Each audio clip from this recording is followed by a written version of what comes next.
যে হাত একদিন উঁচিয়ে ধরেছিল বিশ্বকাপের সোনালি ট্রফি, কোটি কোটি মানুষকে শিখিয়েছিল কিভাবে অপরাজয় হতে হয়, সেই হাত দুটি আজ বন্দী আদিয়ালা কারাগারের এক নিভৃত কুঠুরিতে। মাঠের নায়ক কি তবে রাজনীতির সমীকরণে হারিয়ে যাবেন?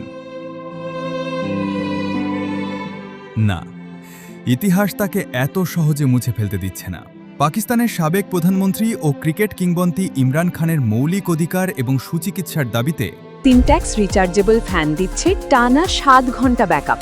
আজ একাট্টা পুরো ক্রিকেট বিশ্ব।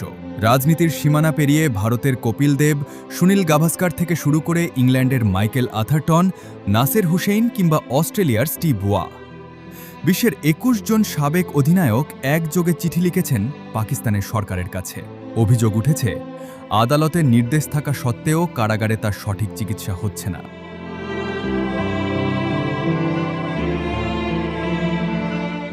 ভারত থেকে কিংবদন্তি কপিল দেব আবেগভরা কণ্ঠে স্পষ্ট জানিয়ে দিয়েছেন, আমরা রাজনৈতিক জবাব চাই না, কোনো বিতর্ক চাই না।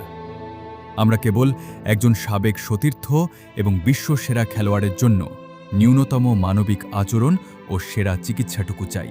নিজের দেশের ভেতরে নীরবতার মাঝেও সীমানা পেরিয়ে এই গর্জন প্রমাণ করে ইমরান খান শুধু কোনো রাজনৈতিক ব্যক্তিত্ব নন, তিনি বিশ্ব ক্রিকেটের এক অনন্য আবেগ।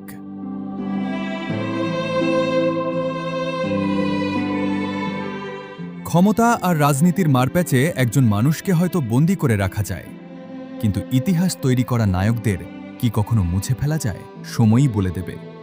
এই মানবিক আবেদন কি পৌঁছাবে শাসক শ্রেণীর কানে, নাকি ক্রিকেট কিংবদন্তির এই নীরব লড়াই চলতেই থাকবে?